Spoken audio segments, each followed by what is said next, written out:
Yeah, one of the things that I experienced when I had my first child, my first son, is that it was a lot of life change all at once. Having a child really changes your life. I was advancing in my career, so there's professional pressure, new things that I was taking on, new employees, and I wanted to do things well.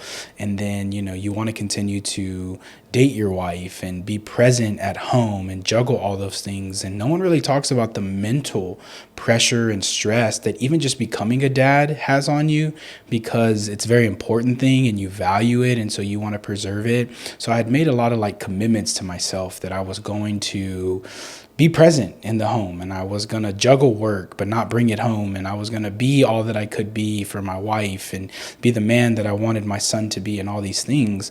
But I found that the the the load of being physically present made me spiritually absent. It made me pull back on spiritual things, and I led me kind of to a dark place at times.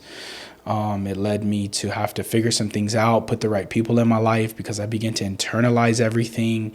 And I was a pastor. I am a pastor. I knew about turning to God. I knew about, having mentors or accountability partners, but something about the pressure that came with manhood, fatherhood, being a husband, provider, made me just really internalize so much.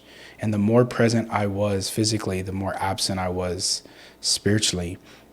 And so I think it's important that if there's this narrative out there that men today aren't as strong as they used to be, or men today are lazy or passive, and it's what's hurting the church or hurting our country or whatever it is, that we don't just promulgate that without having the remedy for it.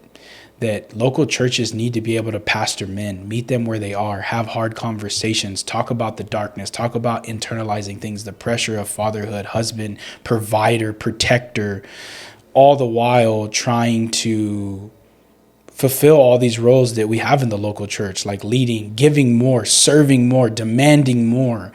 There needs to be a space where we teach men how to lead, where we teach men how to love, how to open up, how to find brotherhood, camaraderie, because that's what they thrive in. So I'm very passionate about the idea that, yes, we can speak to men right where they are. However, we need to make sure that we're doing everything we can so that we can pastor and disciple men, fathers, husbands well, because it has a lot to do with where the church is going.